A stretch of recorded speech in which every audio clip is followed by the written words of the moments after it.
Hello बच्चों, welcome to my YouTube channel Devika studies. तो आज हम बात कर रहे हैं क्लास 12 केमिस्ट्री के चैप्टर नंबर 1 विलियन, जिसे इंग्लिश में कहते हैं सॉल्यूशन। तो इसमें देखेंगे हम राउल्ट का नियम। तो आपके बोर्ड एग्जाम में राउल्ट का नियम 3 नंबर का पूछा जाता है। क्वेश्चन ऐसे आता है कि तनु विलियन के लिए राउल्ट का नियम बताइए। तो आइए देखते हैं राउल्ट का नियम। तो राउल्ट के नियम को हम एक ड्रॉ के माध्यम से समझते हैं। इसमें सबसे पहले हम कोई पात्र लेते हैं, उस पात्र में कुछ पानी लेते हैं। इस पानी को क्या कहते हैं? इस पानी को कहते हैं विलायक। इसे विलायक क्यों कहते हैं? क्योंकि इसकी मात्रा अधिक है। अब इस विलायक में कोई विलय पदार्थ बाहर से घोल देते हैं और ऐसा पदार्थ घोल रहे हैं जो क्या है? वैद्युत अनअपघट्य है। कैसा है? वैद्युत अनअपघट्य है। अब ये वैद्युत अनअपघट्य कैसे होते हैं? जिसमें धारा प्रवाहित नहीं की जा सकती या फिर जो टूटते नहीं हैं, जैसे हमारा यूरिया हुआ, शर्करा हुआ। तो ये सब क्या है? तो ये सब हमारे वैद्युत अनअपघट्य है। ठीक है। तो हमारा राउल्ट का नियम कहता है कि किसी विलायक में कोई अवाष्पशील वैद्युत अनअपघट्य पदार्थ घोला जाता है तो वो इस विलयन के वाष्प दाब का आपेक्षिक अवनमन किसके बराबर होता है? तो वो विलय के मोल प्रभाज के बराबर होता है। किसके? विलय के मोल प्रभाज के बराबर होता है। तो आइए समझते हैं राउल्ट का नियम। इस नियम के अनुसार जब किसी विलायक में कोई अवाष्पशील वैद्युत अनअपघट्य पदार्थ घोला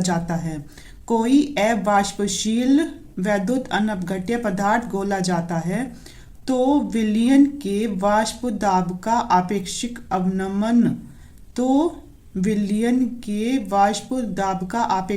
अवनमन विलय के मोल प्रभाज के बराबर होता है।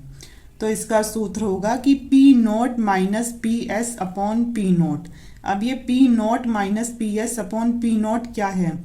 तो ये है वाष्प दाब का आपेक्षिक अवनमन, जो कि बराबर होता है विलय के मोल प्रभाज के। तो विलय का मोल प्रभाज होता है small n upon small n plus capital N।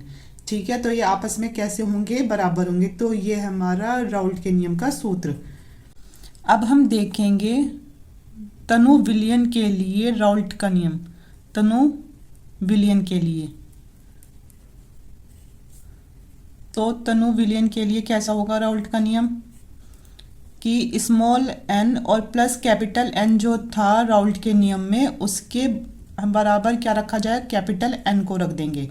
ठीक है। हमारा फॉर्मूला था P note minus P S upon P note, जो कि इजिकल टू था small n upon small n plus capital N। अब इसको हटा के इसके बराबर क्या रखना है? Capital N। तो इधर रख दिया हमने कैपिटल N। अब चूंकि हमें पता है कि स्मॉल n इजिकल टू होता है small w upon small m के, और हमें एक और बात पता है कि कैपिटल N इजिकल टू होता है capital W upon capital M के। ठीक है। तो अब इन दोनों को इसमें पुट कर दो तो आएगा P note minus P S upon P note, ऐसे ही रहेगा। अब स्मॉल n की जगह क्या रखोगे? Small w upon small m upon, और कैपिटल N की जगह रखोगे capital W upon capital M। ठीक है। तो आएगा हमारा P note minus P S upon P note, तो एज इट इज रहा इजिकल टू, और ये अपनी जगह ऐसी रहा small w upon small m। अब जो ये नीचे वाला था, ये जब ऊपर जाएगा,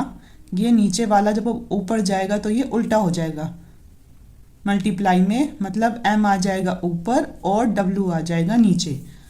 तो यही हमारा तनु विलयन के लिए राउल्ट का नियम है। इस पर आपके न्यूमेरिकल्स भी पूछे जाते हैं। अब आपको इसका ये भी पता होना चाहिए कि ये P नॉट क्या है, PS क्या है।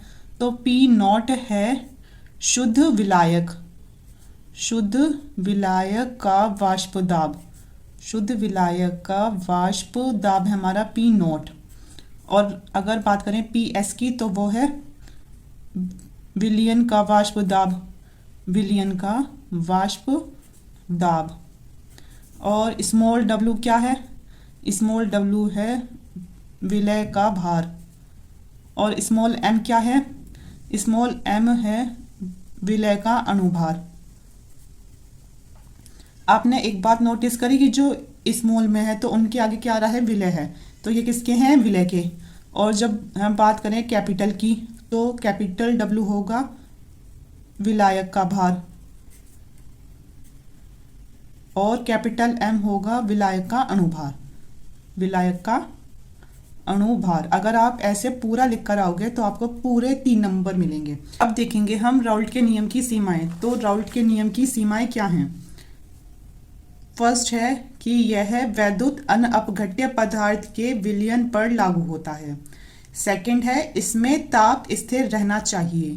थर्ड है यह अवाष्पशील विलय पदार्थ के विलयन पर लागू होता है। फोर्थ है यह तनु विलयन पर लागू होता है। तो ये था हमारा राउल्ट का नियम और उसकी सीमाएं। आई होप आपको ये वीडियो अच्छी लगी हो। अगर अच्छी लगी हो तो please like share and subscribe my channel. Thank you.